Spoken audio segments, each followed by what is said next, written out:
말씀 사사기 2장 11절부터 15절입니다. 사사기 2장 11절부터 15절. 구약성경 362쪽입니다. 이스라엘 자손이 여호와의 목전에 악을 행하여 바알들을 섬기며 애굽 땅에서 그들을 인도하여 내신 그 열조의 하나님 여호와를 버리고 다른 신 곧 그 사방에 있는 백성의 신들을 쫓아 그들에게 절하여 여호와를 진노하시게 하였으되 곧 그들이 여호와를 버리고 바알과 아스타롯을 섬겼으므로 여호와께서 이스라엘에게 진노하사 노략하는 자의 손에 붙여 그들로 노략을 당케 하시며 또 사방 모든 대적의 손에 파심해 그들이 다시는 대적을 당치 못하였으며 그들이 어디를 가든지 여호와의 손이 그들에게 재앙을 내리심에 곧 여호와께서 말씀하신 것과 같고 여호와께서 그들에게 맹세하신 것 같아서 그들의 괴로움이 심하였더라. 아멘. 예.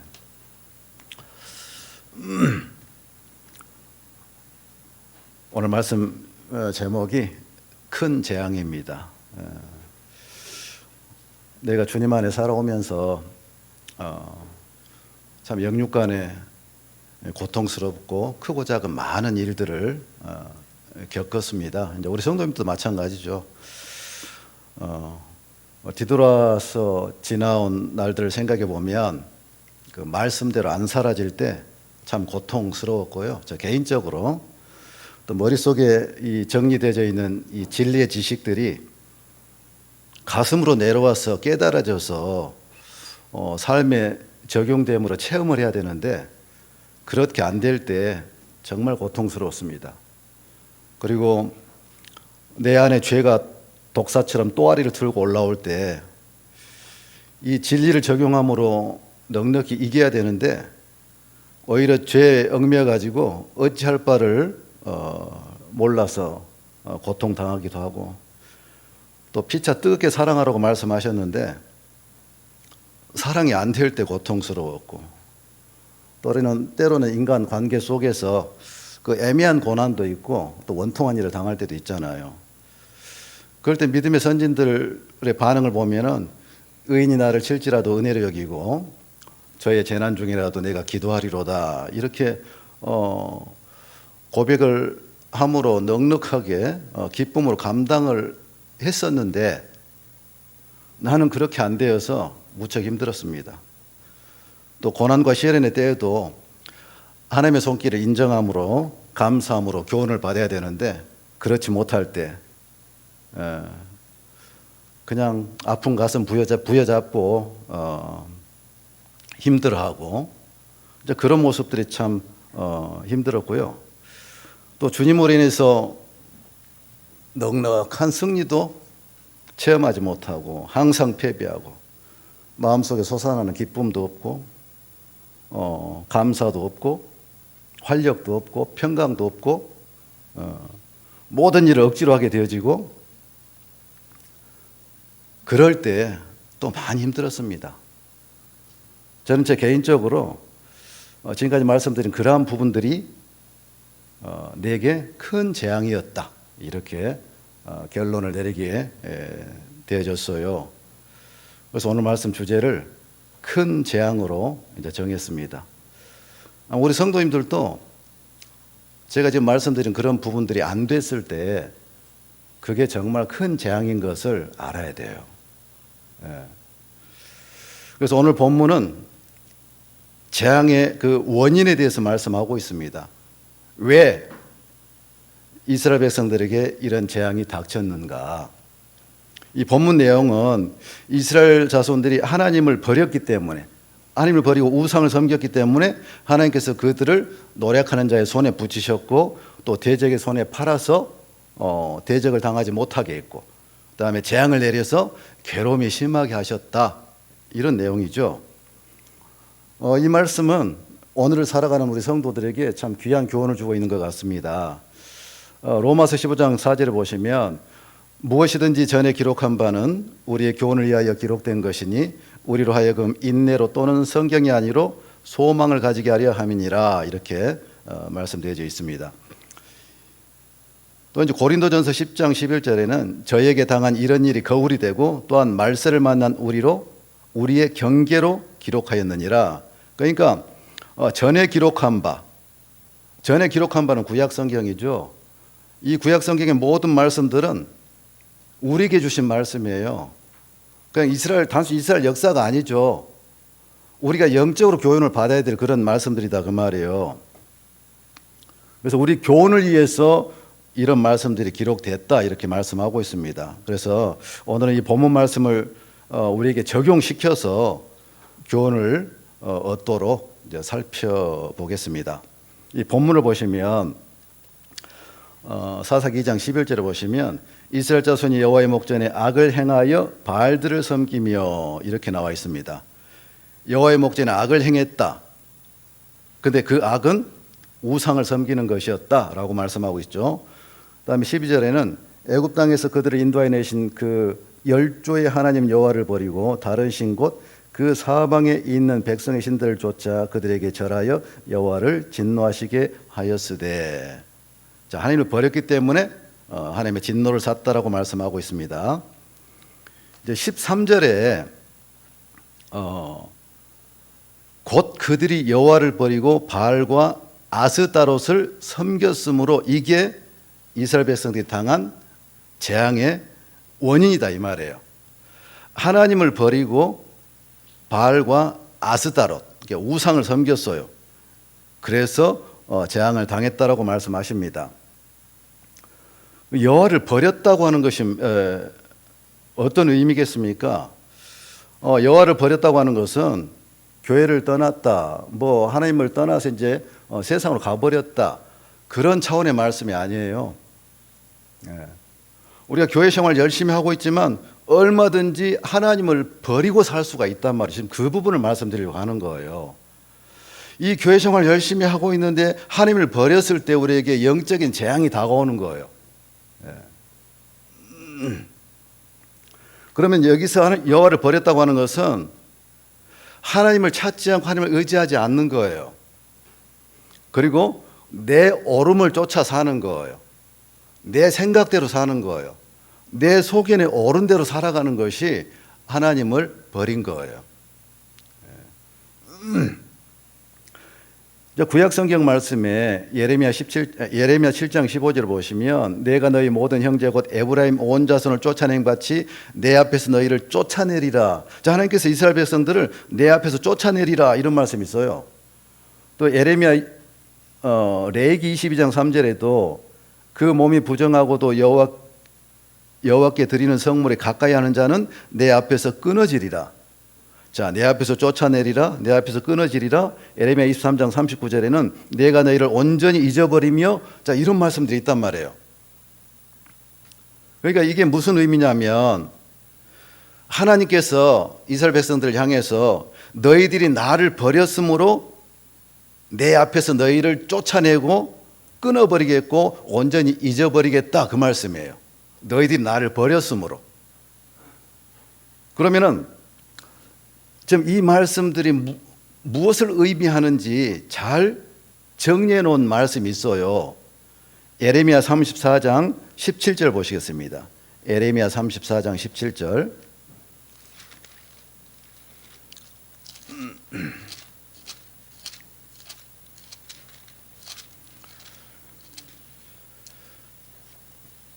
구약성경 1109쪽입니다.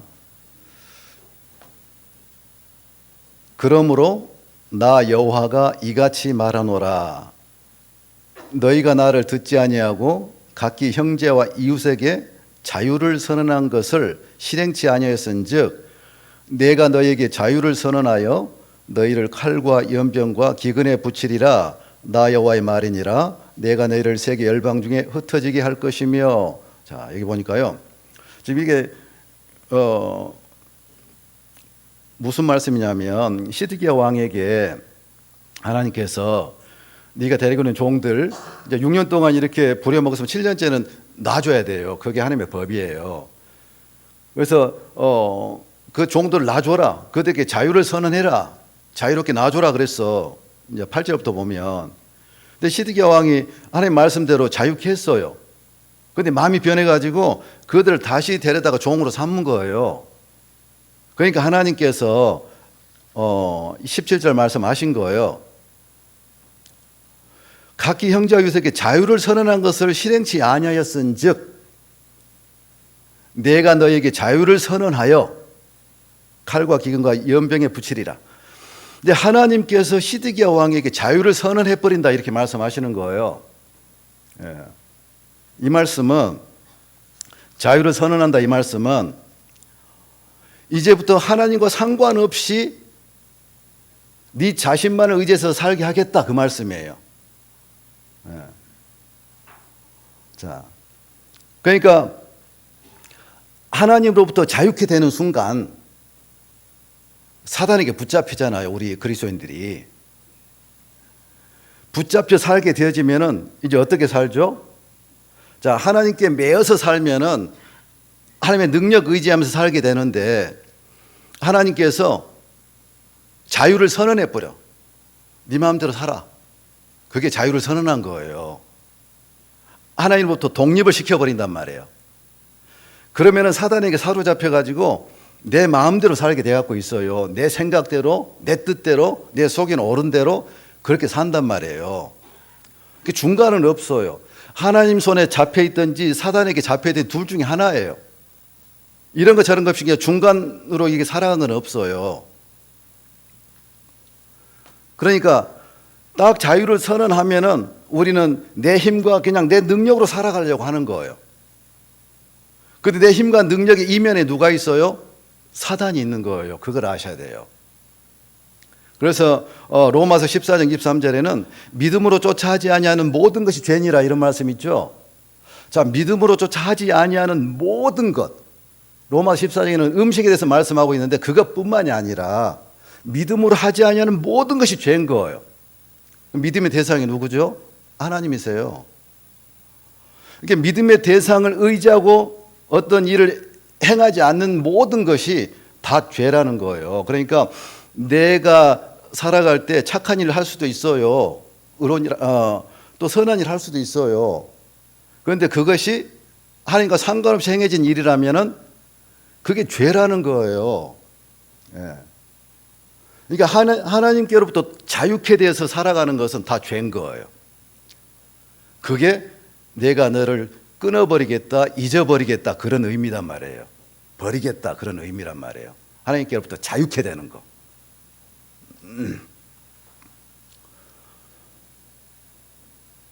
사사기 2장 13절에 다시 본문으로 넘어가서요. 그들이 여호와를 버리고 이제 여호와를 버렸다라고 하는 의미가 지금 무엇인지 설명드렸습니다. 하나님을 교회를 떠나버리고 뭐 하나님을 아직 그냥 내팽개쳐버리고 세상으로 돌아가 버리고 그런 차원이 아니라 그랬습니다.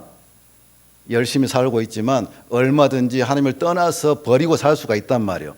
내만을 의지하고 살아갈 수 있단 말이에요. 하나님부터 자유케 되어서 살 수가 있단 말이에요. 이제 그걸 말씀드렸습니다. 그 다음에 바알과 아스타롯을 섬겼으므로 이렇게 나옵니다. 이렇게 하나님을 버리면 바알과 아스타롯 우상을 섬길 수밖에 없는 거예요.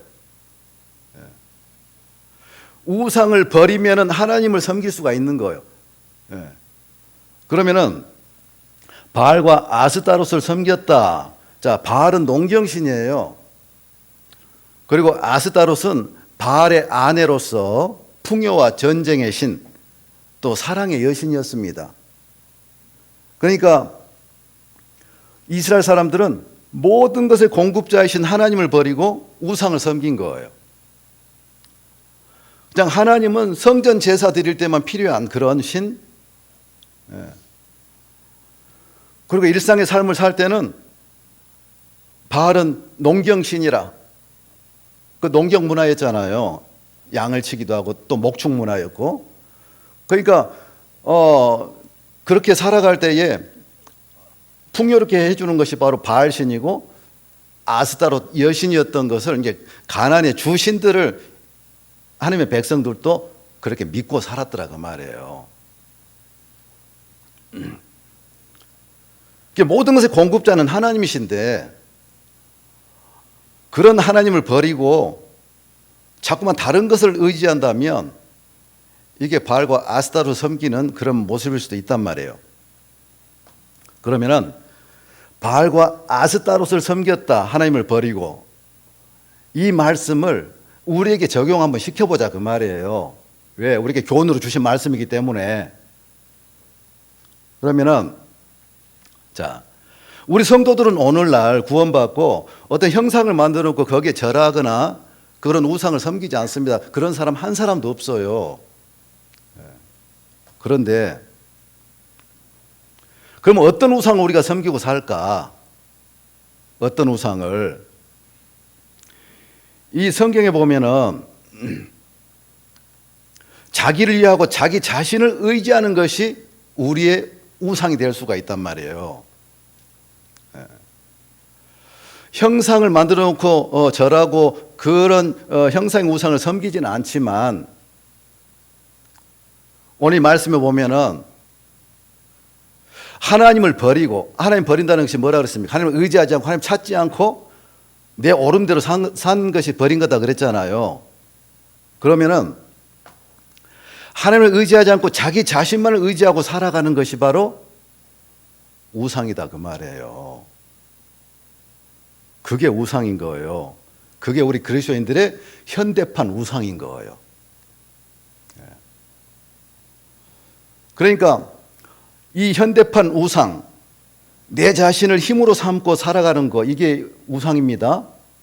이 우상은 쉽게 드러나지가 않아요. 쉽게 드러나지도 않고 쉽게 발견할 수도 없고 또 알아차리기도 힘든 아주 교묘한 우상이단 말이에요, 이것이. 저도 이런 우상을 섬기고 있다는 사실을 몰랐어요. 내가 내 자신을 힘으로 삼고 살아가는 이 우상을 섬기고 있다는 걸 몰랐어요. 그런데 언젠가 하나님께서 말씀을 주심으로 내가 하나님을 의지하는 걸 버리고 내 힘을 의지하고 살아가는 이것이 아주 교묘한 우상이라고 하는 것을 말씀을 통해서 알게 된 거예요.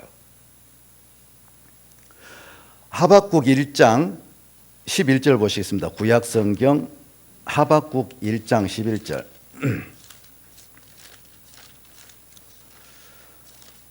하박국은 1303쪽에 있습니다. 구약성경 1303쪽. 11절은 제 성경에는 1302쪽에 있습니다. 하박국 1장 11절 보시면 그들은 그 힘으로 자기 신을 삼는 자라. 이에 바람같이 급히 몰아 지나치게 행하여 득지하리라. 저는 이 말씀을 보면서 그들은 그 힘으로 자기 신을 삼는 자라. 그러니까 자기 자신으로 살아가는 것이 자기 신이 될 수가 있다 그 말이에요. 아니, 될 수가 있다가 아니라 내 자신을 믿고 의지하고 사는 것이 바로 우상인 거예요. 어제 우리 성도님들도 내가 이런 우상을 숭배하고 사는데 이것이 우상인지 모르고 지금까지 살아왔을 수도 있단 말이에요. 예레미야 17장 5절 6절 보시겠습니다. 예레미야 17장 5절 6절.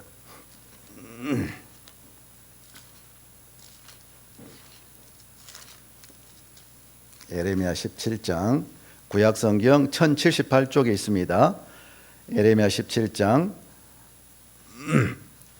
5절부터 읽어보겠습니다. 나 여호와가 이같이 말하노라.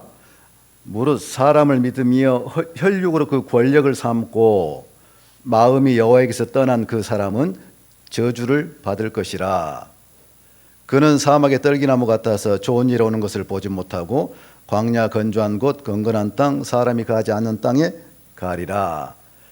그러나 무릇 여호와를 의지하며 여호와를 의뢰하는 그 사람은 복을 받을 것이라. 그는 물가에 심긴 나무가 뿌리를 강변에 뻗치고 더위가 올지라도 두려워 아니하며 그 잎이 청정하며 가무는 해에도 걱정이 없고 결실이 그치지 아니함 같으리라. 자, 5절에 무릇 사람을 믿음이여 혈육으로 그 권력을 삼고, 이 사람을 믿고 혈육으로 권력을 삼다는 것이 뭐 다른 사람을 믿고 의지하는 것도 맞지만 내 자신을 믿고 내 자신을 의지하는 거예요. 그런 사람은 마음이 여호와에게서 떠난 사람이다. 그리고 그런 사람은 저주를 받을 것이다. 여러분, 저주라고 하는 단어가 잘못될 것이다, 그런 의미예요. 잘못될 것이다. 자, 그러니까 그들은 그 힘으로 자기 신을 삼는 자고, 사람을 믿고 혈육을 권력으로 삼고 마음이 여기서 떠난 그 사람은 저주를 받을 것이라. 자, 이제 이런 말씀들을 통해서 하나님을 떠나서 하나님으로부터 독립해서 내가 내 자신을 의지하고 사는 것이 아주 교묘하고 심각한 우상이구나 라는 것을 알게 되고, 그런 부분들을 하나님 앞에 고백했던 그런 시간들이 있었습니다. 이 구약 성경에 보면 우상은 자기를 위하여 만드는 것이고 또 자기가 만든 것이라고 말씀하십니다. 그 레위기서 26장 1절에는 자기를 위하여 우상을 만들지 말지니, 신명기 5장 8절에도 자기를 위하여 새긴 우상을 만들지 말지니. 자, 우상을 만들 때는 자기를 위하여 만든답니다. 자기를 위하여. 이런 말씀들이 많이 나와 있어요. 또 열왕기하 21장 7절에는 또 자기가 만든 아로 새긴 아세라 목상을 전에 세웠더라. 또 자기가 만든 우상이라고 또 표현합니다. 또 역대상 11장 15절에도 여로보암이 여러 산당과 수렴소 우상과 자기가 만든 송아지 우상을 위하여 스스로 제사장을 삼음이라. 자기가 만든 송아지 우상. 이게 우상을 말씀하실 때 우상은 자기를 위하여 만든 것이고 또 자기가 만든 것이다, 이렇게 말씀하시더라고요. 이런 말씀을 보면서 이 말씀이 무엇을 의미하는지 또 생각을 해보게 됐습니다. 우상, 자기를 위해서 만든 것이 우상이다? 그러면 이제 나에게 적용을 시켜서 이게 무엇을 의미하는지 또 교훈을 얻어내야 되지 않겠습니까? 자기를 위하여 만든 것이 우상이다. 조금 전에 말씀드린 그런 부분하고 이렇게 일맥상통한 말씀이에요. 내 자신을 위하여 내 힘으로 내가 내 자신을 위하여 사는 것, 그게 우상이란 말이에요. 나를 위하여 사는 거. 또 하나님보다 더 사랑하는 것들이 우상이죠. 영적인 우상이죠. 하나님보다 더 사랑하는 것, 영적인 우상입니다. 근데 내 자신을 신뢰하는 것도 아주 교묘한 우상이다, 그 말이에요. 저는 이 오늘 본문 말씀을 통해서 이 우상이 무엇을 상징하는 것인지, 어떤 우상인지 지금 그 부분을 좀 말씀드리고 있어요. 주님보다 더 사랑한 것이 모든 것이 다 우상인데 그 중에서 이 우상은 또 내가 내 자신을 힘으로 삼고 살아가는 것이 우상이라는 것을 그 부분만을 말씀드리는 거예요.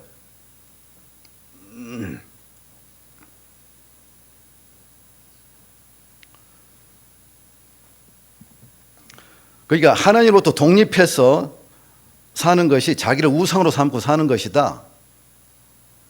자기가 하나님 되어서 사는 것.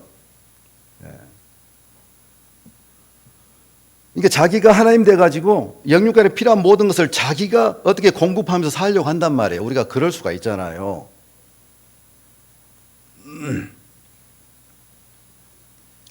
그게 사탄의 속임수입니다. 그게 사탄의 속임수에 넘어가는 거예요. 사탄의 속임수가 뭡니까? 너는 할 수 있어, 네가 해봐. 아담과 하와를 속였던 것이 그거죠. 너는 할 수 있어, 네가 해봐, 이거였어요. 에덴 동산에서 하와에게 하와를 유혹했는데 어떤 유혹을 했느냐? 하와야, 결국은 이거예요. 하와야, 네가 하나님처럼 될 거야, 이거였어요. 네가 하나님처럼 될 거야. 그러니까 하와가 싹 넘어가 버렸어요. 이렇게 하와를 유혹했고 하와는 넘어가 버렸습니다. 그래서 그때부터 우리 인간들은 자기가 하나님 돼서 산단 말이에요. 자기가 하나님이 돼갖고 사는 거예요. 예. 이게 우상인 거예요. 시편 46편 10절 보시겠습니다. 시편 46편 10절.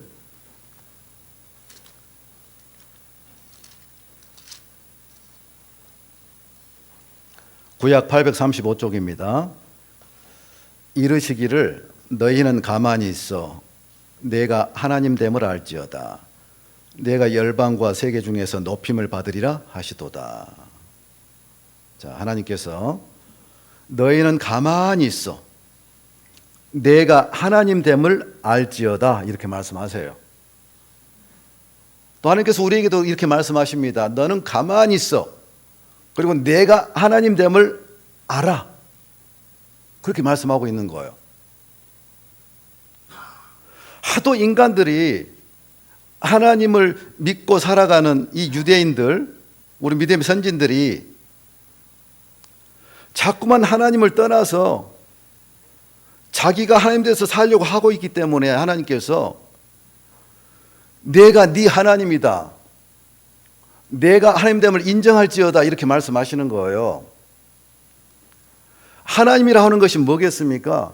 우리 인간의 모든 필요를 공급해 주시는 분이다 그런 뜻이에요.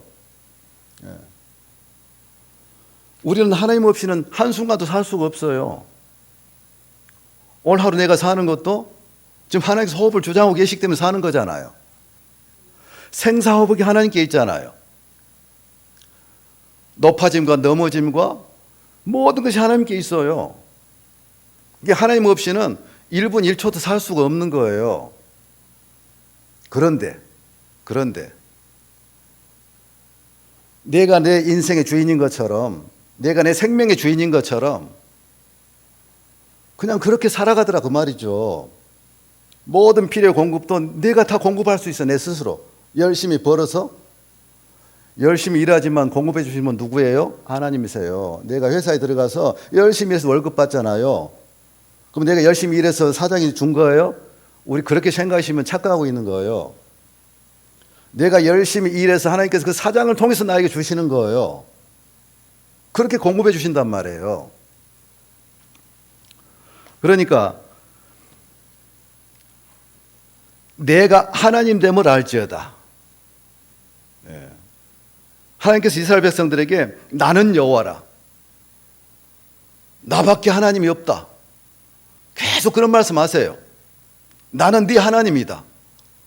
왜 그런 말씀을 이렇게 많이 하셨을까요? 너는 나를 떠나서 살 수가 없어. 그거예요. 나를 버리면 넌 재앙을 당할 수밖에 없어. 그래서 우리도 하나님을 진정 하나님됨으로 인정하면서 살아야 된다 그 말이에요. 그 다음에 본문 말씀 사사기 2장 14절 15절 말씀 보시겠습니다. 여호와께서 이스라엘에게 진노하사 노략하는 자의 손에 붙여 그들로 노략을 당케 하시며 또 사방 모든 대적의 손에 파심해 그들이 다시는 대적을 당치 못하였으며 그들이 어디를 가든지 여호와의 손이 그들에게 재앙을 내리심에 곧 여호와께서 말씀하신 것과 같고 여호와께서 그들에게 맹세하신 것과 같아서 그들의 괴로움이 심하였더라. 이제 하나님을 떠나서 우상을 섬긴 결과가 이렇다 이 말이에요. 하나님을 의지하지 않고 자기를 신으로 삼고 살아가면 사단에게 노략을 당한단 말이에요. 그리고 우리의 대적인 사단과의 영적인 싸움에서 백전백패할 수밖에 없단 말이에요. 그리고 영적인 실패로 인한 재앙을 당할 수밖에 없는 거예요. 그러므로 괴로움이 심하게 되는 거예요.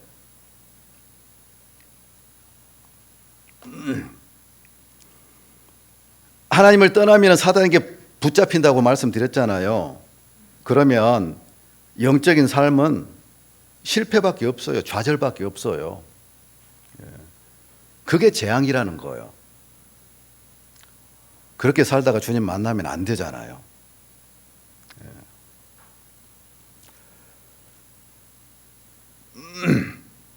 하나님을 떠나버리면 나를 신으로 삼고 살아가면 두려움, 근심, 걱정이 물밀듯이 몰려옵니다.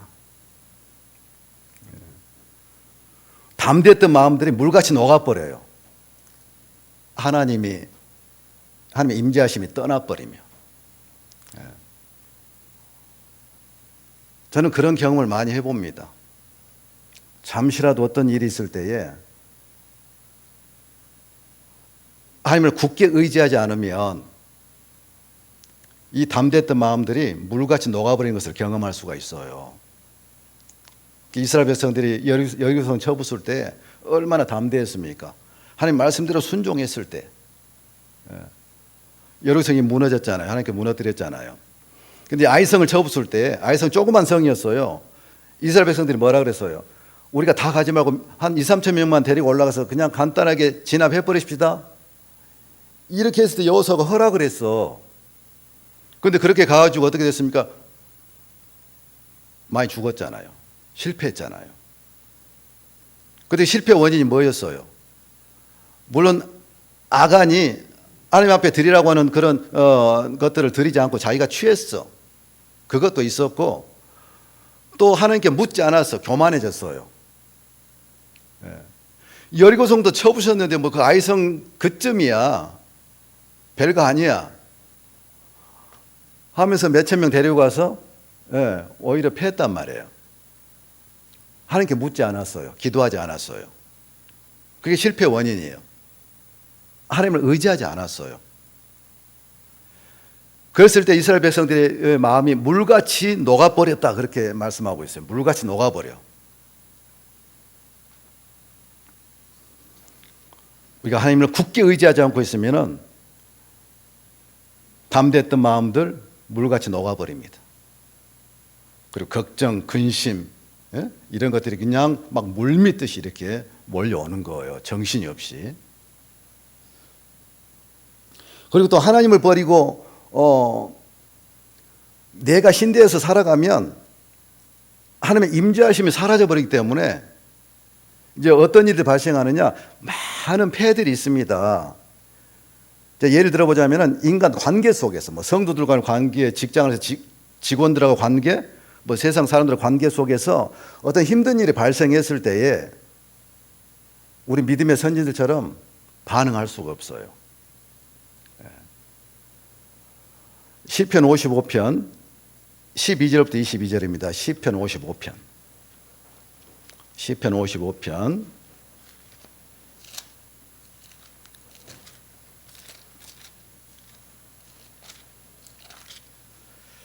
12절부터 구약성경 840쪽입니다. 나를 책망한 자가 원수가 아니라 원수일진데 내가 참았으리라. 나를 대하여 자기를 높이는 자가 나를 미워하는 자가 아니라 미워하는 자일진데 내가 그를 피하여 숨었으리라. 그가 곧 너로다. 나의 동료여 나의 가까운 친구로다. 우리가 같이 재미롭게 의논하며 무리와 함께하여 하나님의 집안에서 다녔도다. 사망의 호련이 저에게 임하여 산채로 은배 내려갈지어다. 이는 악독이 저희 거처에 있고 저희 가운데 있음이로다. 나는 하나님께 부르짖으리니 여호와께서 나를 구원하시리로다. 자, 지금 다윗은 가장 친했던 그 사람에게 뒤통수를 맞았어요. 정말 친했던 사람이에요. 정말 믿었던 사람이에요. 근데 이 사람이 아무 까닭 없이 뒤통수를 쳐버린 거예요. 그러니까 다윗이 이렇게 말한 거예요. 나를 책망한 자가 원수가 아니라 원수일진데 내가 참았으리라. 차라리 내 원수가 나 뒤통수 쳤다면 당연히 그렇게 알고 내가 참았으리라. 그런데 그가 곧 너로다. 나의 동료, 나의 동무여, 나의 가까운 친구로다. 가장 가까운 사람이, 그냥 믿었던 사람이 까닭 없이 뒤통수를 쳐버리니까 다윗이 이렇게 고백을 한 거예요. 이럴 때 다윗이 어떻게 반응했습니까? 그냥 하나님께 부르짖었어. 원망하지 않았어요.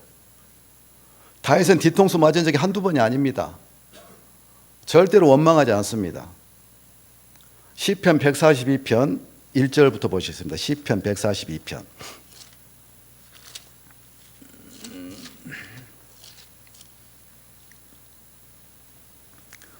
1절부터 내가 소리내어 여호와께 부르짖으며 소리내어 여호와께 간구하는도다. 내가 내 원통함을 그 앞에 토하며 내 오한을 그 앞에 진술하는도다.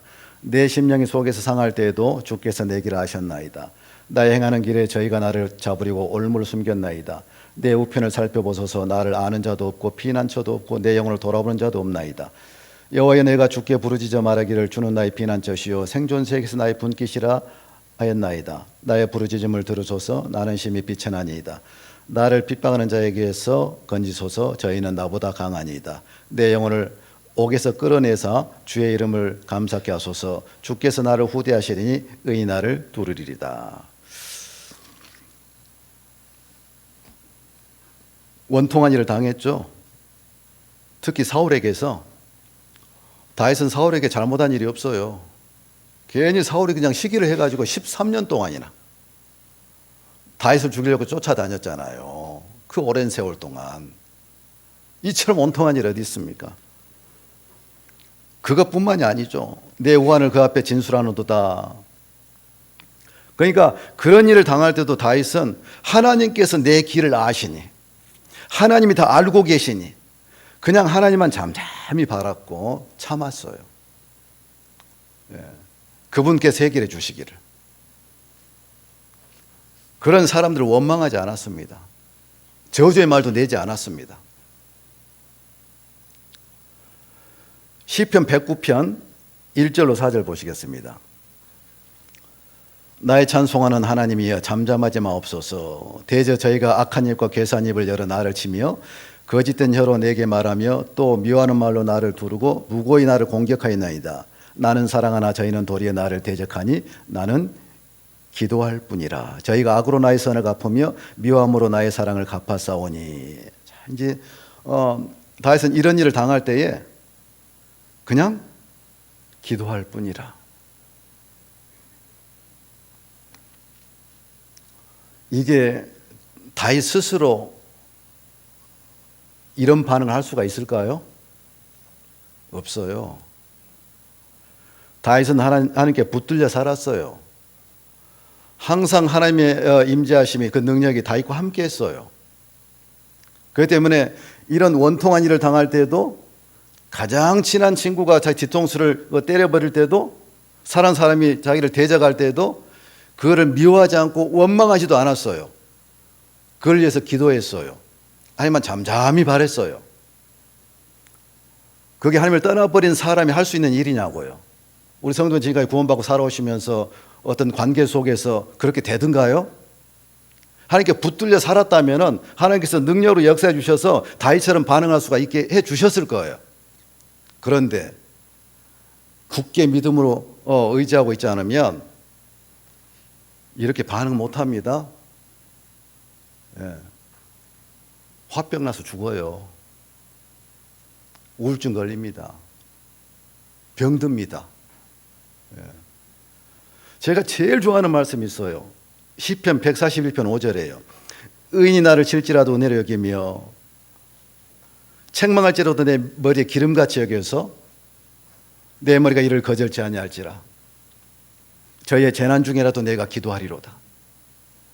저는 이 말씀 너무너무 좋아합니다. 그래서 이와 비슷한 어떤 그런 일이 일어날 때마다 이 말씀을 암송을 하고 묵상을 합니다. 지금 다윗의 기도잖아요. 의인이 나를 칠지라도 은혜로 여긴다. 이게 하나님의 역사가 없으면 이렇게 될 수가 없어요. 또 저희가 책망할지라도 머리에 기름같이 여겨서 내 머리가 이를 거절치 아니할지라. 이 중동에서는요, 동방에서는 귀하고 아주 중요한 손님이 오면은 손님 방문할 경우에 최고 예우로 가장 좋은 기름으로 그 머리에 부었다고 합니다. 그런데 나를 미워하는 그 사람이 까닭없이 나를 책망할지라도 다윗은 내 머리에 기름같이 여기겠다. 그 사람이 나를 존경해서 내게 기름 부는 것으로 그렇게 여기겠다. 그리고 그 사람이 재난을 당할 때에도 그래 잘 됐어. 네 그럴 줄 알아서. 그게 아니라 저가 재난을 당할 때 나를 까닭없이 미워하는 자가 재난을 당할 때도 나는 그를 위해서 기도해 주겠다. 이렇게 고백한 거예요. 이게 주님의 심장입니다. 예. 사실은 우리가 이렇게 반응해야 되는 거예요. 이것이 세상에 비치고 그리스도를 아는 냄새인 거예요. 이것이. 예. 그래서 아가서 2장 2절을 보시면 여자들 중에 내 사랑은 가시나무 가운데 백합화 같구나 이렇게 말을 했습니다. 여자들 중에 내 사랑은, 이제 신랑이 지금 신부를 향해서 말하는 거예요. 여자들은 교회를 말하는 거죠. 오늘 우리를 말하는 거예요. 자, 여자들 중에 내 사랑은 가시나무 가운데 백합화 같다 이렇게 신랑이 말한 거예요. 가시나무는 우리에게 주어지는 수많은 고통들, 고난들 그런 것이 가시나무잖아요. 그런데 내가 사랑하는 여자는 가시나무 가운데 백합화 같구나. 백합화는 믿음의 꽃을 말하는 거예요. 예. 그래서 우리는 고난 중에서도 이 믿음의 꽃을 피워야 되는 거예요. 우리 하나님은 우리 안에서 그 일을 하려고 하신단 말이에요. 예. 그런데 그냥 데려받고 말로 갚아버리려고 하니까, 그러니까 무슨 거기서 주님의 향기가 나는 것이 아니고 인간의 썩은 냄새가 나잖아요. 그런 냄새를 맡으면은 그런 냄새를 풍기는 사람도 맡은 사람도 같이 죽는 거예요. 교회 안에서. 뭐 직장 안에서도 마찬가지고.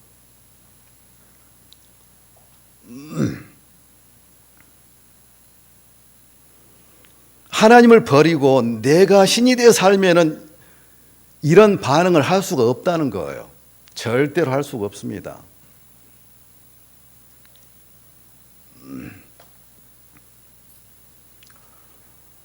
그래서 이와 같은 일들이 우리에게 생겼을 때에 다윗 같은 이런 반응이 아니라 온갖 원망과 불평과 저주를 퍼붓게 되는 것이죠. 예. 그 면전에서는 못 퍼부어도 없을 때 온갖 저주를 다 퍼붓잖아요. 불평하고 원망하고. 시편 101편 5절에 보시면 그 이웃을 극히 하는 자는 내가 멸할 것이요 눈이 높고 마음이 교만한 자를 내가 용납지 아니하리로다. 자, 이웃을 극히 하는 자, 극히 하는 자는 은밀하게 이웃을 중상모략하는 자를 말하는 거예요. 하나님을 버리고 살아가면 이렇게 반응할 수밖에 없는 거예요. 왜? 사단에게 붙잡혀 있으니까. 시편 140편 11절에 보시면 악담하는 자는 세상에서 굳게 서지 못하며, 우리가 이런 말씀들을 심각하게 받아들여야 됩니다. 악담하는 자는 세상에서 굳게 서지 못하는 거예요. 지금 우리에게 하실 말씀이에요.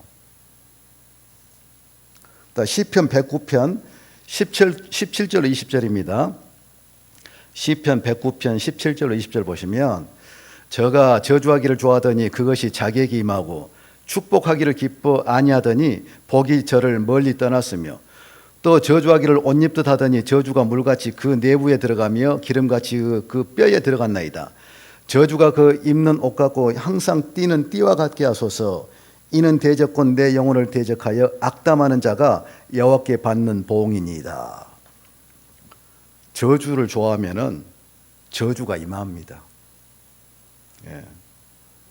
또 저주하기를 옴닛하면은 저주가 물같이 우리 내부에 들어온답니다.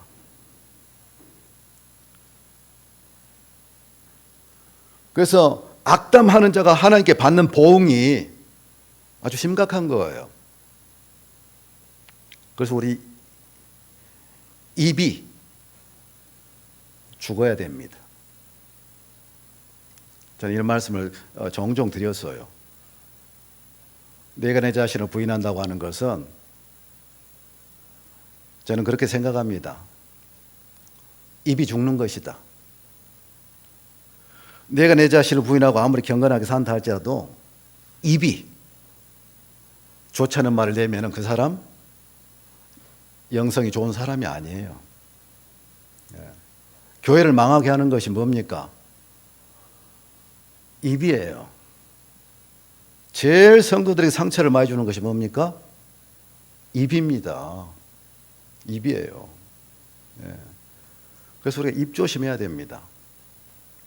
요 입도 하나님께서 지켜주지 않으시면 통제할 수가 없어요. 이분요, 우리 그런 경험 해보셨죠? 어떤 성도에 대해서 어떤 사람에 대해서 안 좋은 말을 이렇게 불평불만을 하는데, 부부지간에도 그렇고, 불평불만 하는데 이러면 안 되는데 하면서 입에서 계속 나오는 거, 통제가 안 되는 거. 왜 그럴까요? 사단에게 붙잡혔기 때문에 그러는 거예요.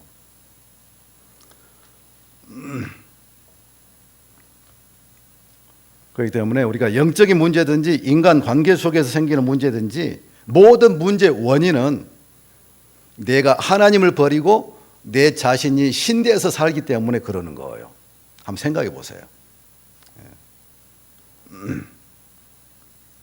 내가 신이 돼서 살아가면은, 내 마음대로 이렇게 행동하면서 살면은 내 입도 통제할 수가 없어.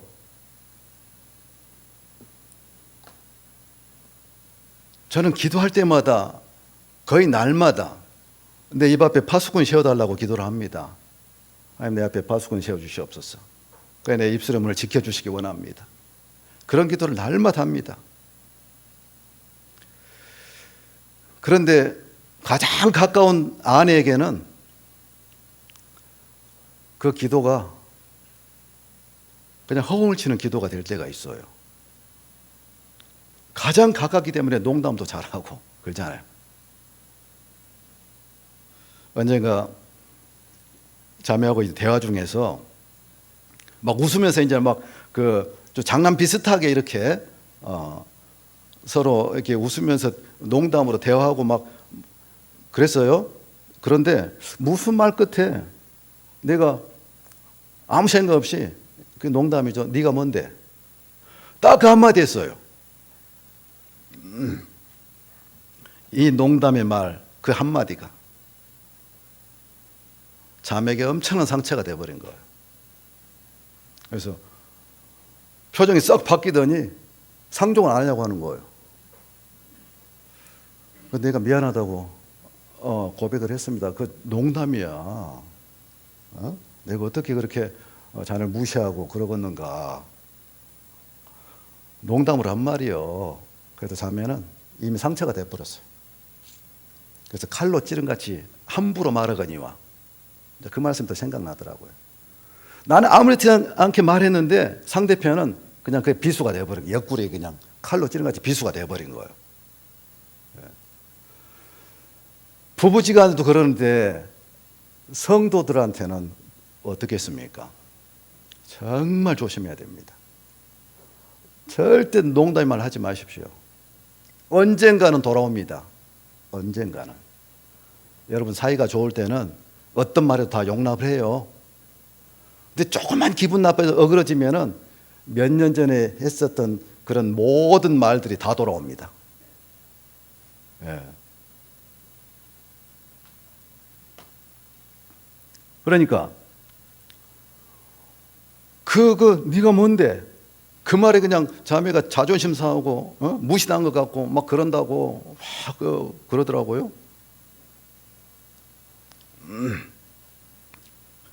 절대로 자매한테도 농담하지 않으리라 결심을 하고 조심을 하는데, 또 그 뒤에 어떤 일이 있었냐면, 우리 지환이하고 대화를 하고 있는데 막 저한테 심각하게 이게 대화를 하고 있는데 자매가 갑자기 끼어들어가지고, 나는 어디가 마음에 들어서 결혼했어요?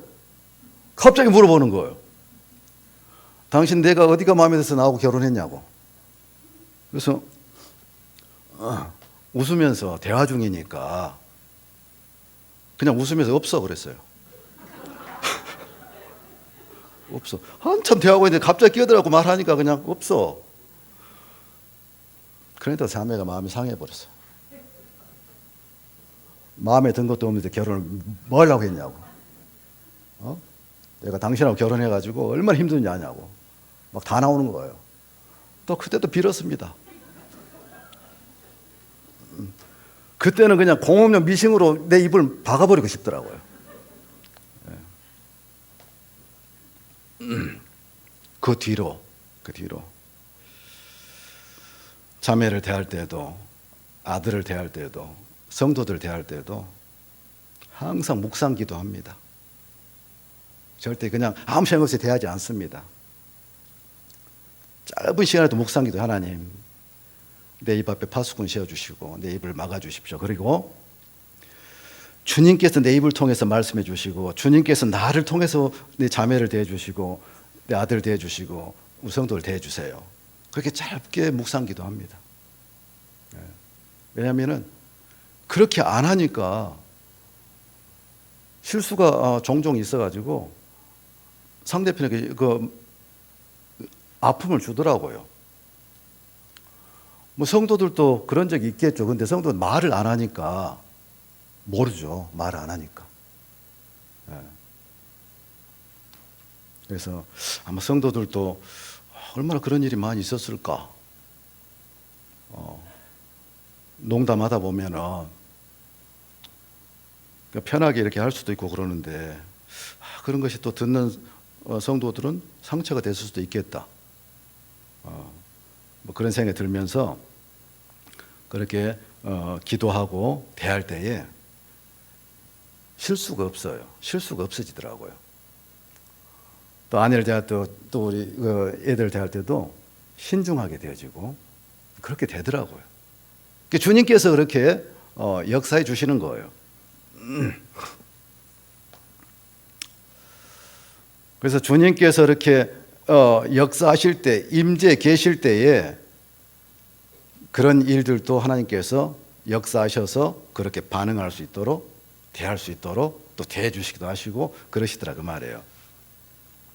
그 이스라엘 백성들은 구약성경 읽어보면은 정말 수많은 죄를 범했죠. 어떻게 하나님의 백성들이 이런 죄를 범할 수가 있을까? 그럴 정도로 많은 죄를 범했습니다. 그런데 그 죄를 범할 수밖에 없었던 그 원인 딱 두 가지를 말씀하고 있어요. 그것 때문에 너희들이 그런 죄를 범했다라고 말씀하고 있습니다. 그게 이제 에레미야서 2장 13절이에요. 에레미야 2장 13절입니다.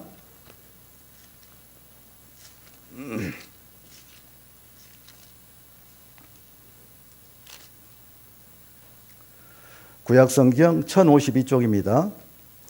내 백성이 두 가지 악을 행하였나니 곧 생수에 근원되는 나를 버린 것과 스스로 웅덩이를 판 것인데 그것은 물을 젖추지 못할 터진 웅덩이니라. 두 가지 악을 행하였다. 하나는 생수에 근원되는 나를 버린 것이다. 여호와를 버린 것이다. 또 하나는 웅덩이를 판 것인데 그것은 물을 저축지 못할 터진 웅덩이라. 이건 우상숭배를 말하는 거예요. 그러니까 모든 그 하나님 보시 합당치 않은 그런 죄를 범하고 그런 그 삶을 살았던 이스라엘 사람들의 그 원인이 뭐냐? 하나님을 버린 것과 우상을 섬긴 거예요. 오늘 본문 말씀처럼. 그렇다면 우리도 마찬가지입니다. 우도 실수하고 패배의 삶을 사는 것, 재앙의 삶을 사는 것은 하나님을 버린 것이고 나라고 하는 우상을 섬기는 거예요. 그래서 내 멋대로 내 생각대로 사는 거예요. 그래서 능력을 잃어버리고 그런 재앙의 삶을 사는 거다 그 말이에요.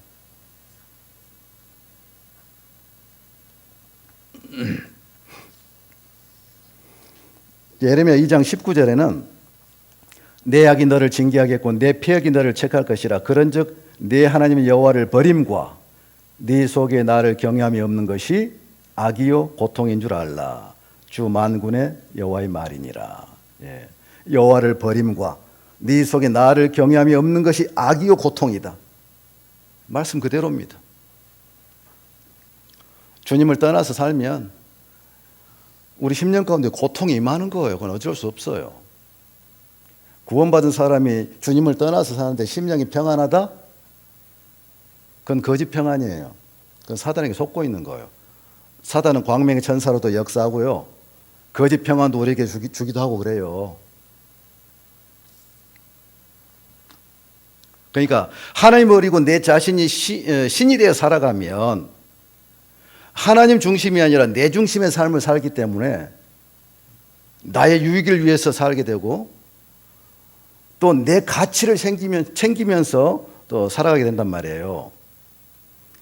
그리고 하나님을 내 유익을 챙기기 위한 도구로 사용하는 거예요.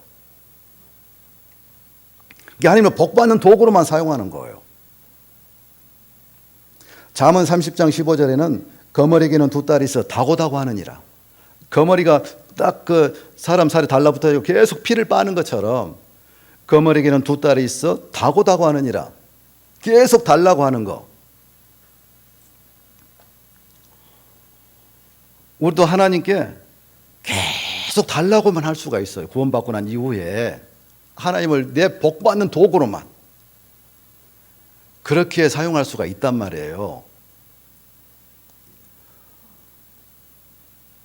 우상에게 복을 빌 때 뭐 점쟁이들 그런 사람들한테 가가지고 뭐 구슬하고 뭐 점을 치고 할 때에 복채를 드리잖아요. 복채. 뭐 돈을 얼마 주고 돈을 많이 주면 줄수록 이제 좋은 말 하겠죠. 그러니까 우상에게 복채 드리고 그 우상으로부터 복을 얻어내려고 하는 그런 그 우상을 섬기는 사람들처럼 우리 성도들도 열심히 교회 생활, 헌금하고 봉사하고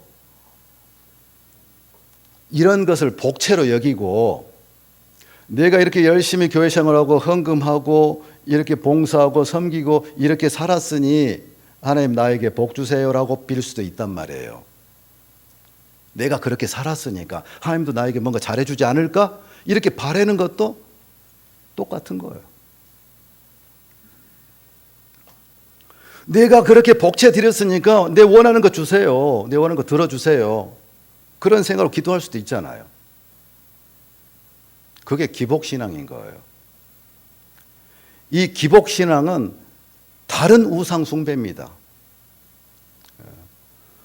그러니까 이것이 하나님을 금송아지로 만들어버리는 거예요. 하나님을 금송아지로 만들어버리면 관계는 없고 그냥 복 달라고 비는 것밖에 없는 거예요. 그래서 로마서 1장 23절에 하나님의 영광을 썩어질 사람과 금수와 버러지 형상의 우상으로 바꾸었느니라 이렇게 말씀하잖아요.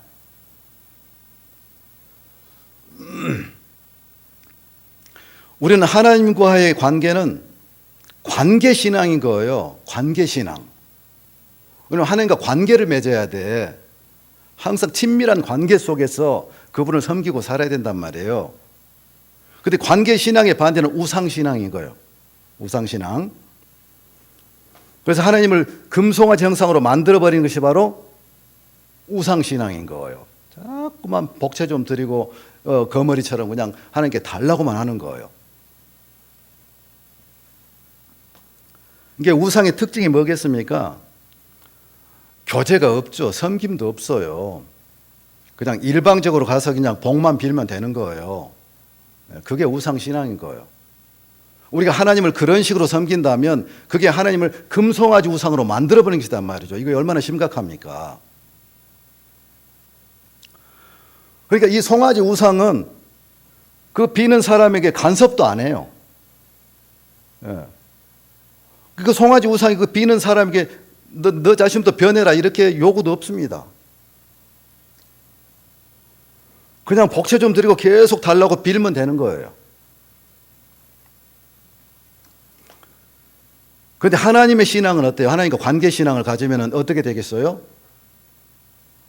하나님께서는 네가 변해야 된다 먼저 이렇게 말씀하시잖아요. 하나님과 정상적인 관계 속에서 살아가면 내 자신이 변하는 거예요. 예. 그리고 하나님께 헌신하고 순종하는 거예요. 복채 드려서 복 달라고 하는 것이 아니라. 그래서 나를 신으로 삼고 살아가면 그건 믿음 신앙이 아니고 미신 신앙이 될 수가 있단 말이에요. 그래서 내가 지금 믿음으로 사는지 미신으로 사는지 한번 생각해 보셔야 됩니다.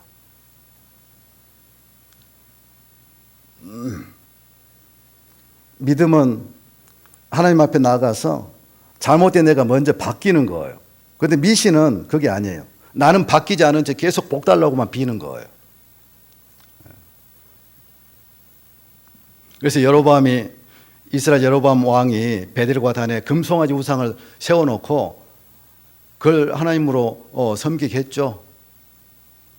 근데 이스라엘 왕들, 북이스라엘 왕들 보면은 끝까지 모든 왕이 다 여로보암의 죄에서 떠나지 아니하였더라, 이런 말씀하고 있어요. 망할 때까지 여로보암의 죄에서 떠나지 아니하였더라, 계속 그렇게 말씀하고 있습니다. 그러니까 북이스라엘 사람들은 계속 금송아지를 섬기고 살았어.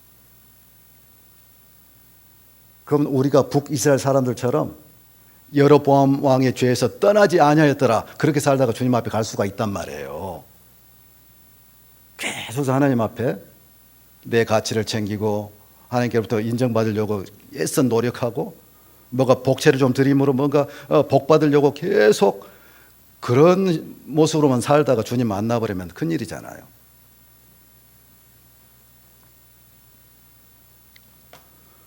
그래서 구약 성경에 경건한 그 유다 왕들 보면은 자기 아버지가 또 먼저 된 왕들이 세워놓았던 그런 우상을 가루로 빻아가지고 기드론 시내가에 뿌려버리기도 하고, 또 모세 같은 경우는 그 금송아지를 빻아서 가루로 만들어가지고 물에 타가지고 백성들한테 마시라고 했어요.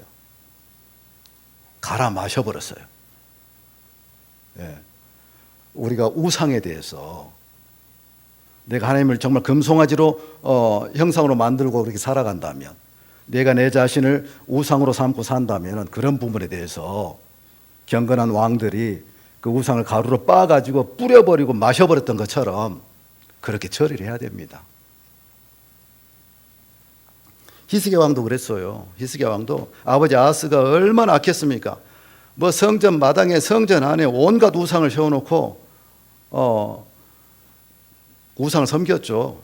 히스기야가 왕에 올라가지고 그 주상 아세라 목상들 이것을 찍어 쪼개면서 뭐라고 통곡했습니까? 우리가 너 때문에, 우리 백성이 너 때문에, 그 우상 때문에 능력을 잃어버리고 하나님의 진노를 당하게 됐다라고 통곡을 했잖아요.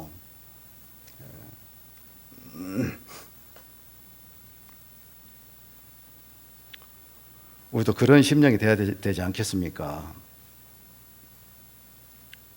그래서 다윗이 생전에 구했던 일이 딱 한 가지 있었습니다. 다윗 왕이 생전에 구했던 딱 한 가지 일이 뭐냐면은 시편 27편 4절에 기록되어 있어요. 시편 27편 4절.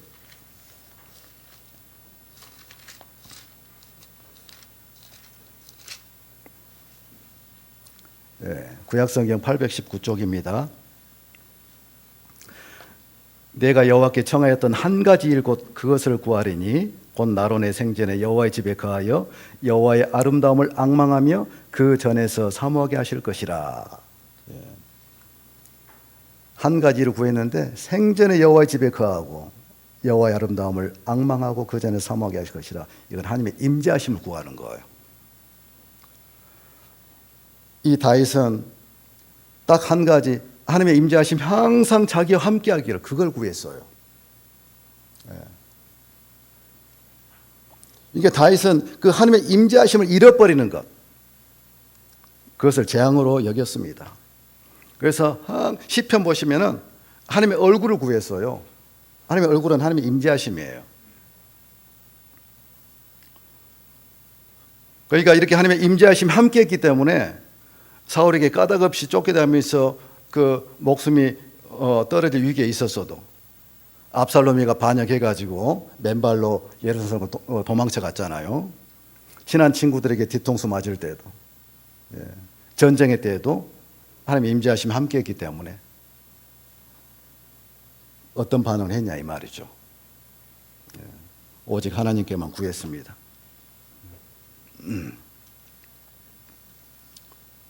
정리를 좀 해보겠습니다. 우상은 자기를 위해서 만든 거예요. 내가 하나님을 버리고 내가 하나님 대해 살아갈 때는 모든 것이 나를 위해서 존재하는 거예요. 나를 위해서 살게 되어갖고 있어요. 자기를 위해서. 그게 나라고 하는 우상을 섬기는 삶의 특징입니다. 자기를 위한 거예요. 그런데 성경에 보니까 호세아 10장 10절 보니까 너희가 자기를 위하여 이런 말씀이 나와요. 너희가 자기를 위하여 의를 심고 긍휼을 거두라. 지금이 곧 여호와를 찾을 때니 너희 묵은 땅을 기경하라. 마침내 여호와께서 임하사 의를 비처럼 너에게 내리시리라. 자, 자기를 위해서 뭘 구해라 그러냐면은 의를 심고 긍휼을 거두라. 우리 자신을 위해서 해야 될 것이 의를 심고 긍휼을 거두라 이렇게 말씀하신 거예요. 그게 우리 자신을 위한 거예요.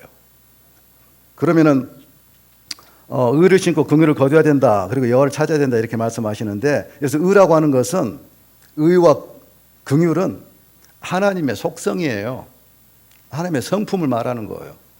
의라고 하는 것은 하나님께서 일하시는 방법이고요. 긍휼은 인자하심. 그러니까 하나님께서 우리를 사랑하시는 그것뿐만이 아니라 우리가 사람을 사랑할 때도 인자, 사람 불쌍히 여기고 사랑을 갖다가 인자라고 표현합니다. 그래서 잠언에 보면은 인자를 사랑하라 이렇게 나와요. 그것은 사람을 사랑하라 그 말이에요. 그러니까 우리가 우리 자신을 위해서 구해야 될 것이 하나님의 속성, 하나님의 성품을 구하는 거예요. 성품을 구한다고 하는 것은 하나님의 성품으로 살아라 그 말이에요. 이것이 성도들이 자기를 위해서 해야 할 일이다 그 말이에요. 그래서 아모스 5장 4절에는 여호와께서 이스라엘 족속에 이르시기를 너희는 나를 찾으라 그리하면 살리라. 직역하면은 여호와를 찾으라 그리고 살라. 이것은요, 이 말씀은 우리 그리스도인의 삶 여러 가지 조건 중에 한 가지가 아니에요. 여호와를 찾고 사는 것은 우리 성도인들의 삶인 거예요. 여호와를 찾고 사는 것은 우리 성도들의 삶이다 그 말이에요. 어떤 경건하게 살아가는 삶의 조건 중에 하나가 아니라 여호와를 찾고 살아가는 것은 우리 성도들의 삶인 거예요. 그래서 신약 성경에는 뭐라고 나와 있습니까? 옛 사람은 그 행위를 벗어버렸고 새 사람을 입었으니 새 사람의 말을 하고 새 사람의 행실을 하고 살라라고 이렇게 골로새서나 이런 데 그렇게 기록되어 있잖아요. 결론은 우리 안에 생명으로 와 계신 우리의 삶이시고 우리의 생명이신 이분을 믿음으로 살라 그 말이에요. 그게 자기를 위해서 사는 거예요. 그게. 그래서 오늘 말씀 주제가 큰 재앙입니다. 하나님을 버리고 내가 신이 되어서 살아갈 때 그 결과로 나타나는 그 안 좋은 것들이 재앙이라는 사실을 우리 성도들 다 알아야 된다. 그리고 이 재앙으로부터 벗어나는 길은 하나뿐이다. 하나님께로 돌아오는 것이다. 그래서 하나님께로부터 자유케 되어서 살지 말고 하나님께로 돌아와서 그분에게 매여서 살라 그 말이에요. 그래서 우리 인격과 몸으로 그분을 표현하면서 살라 그 말이에요. 우리는 주님의 표현이잖아요. 우리 모든 몸뚱아리가 우리 표정도 얼굴도 하나님의 표현이잖아요. 그냥 도구예요. 그 이상도 그 이하도 아니잖아요. 담고 드러내는 그릇 그 이상도 그 이하도 아니잖아요. 그러므로 어떻게 살아야 되겠냐 이 말이죠. 그래서 오늘 큰 재앙이라고 하는 그 주제로 말씀을 나눴습니다. 기도하고 마치도록 하겠습니다.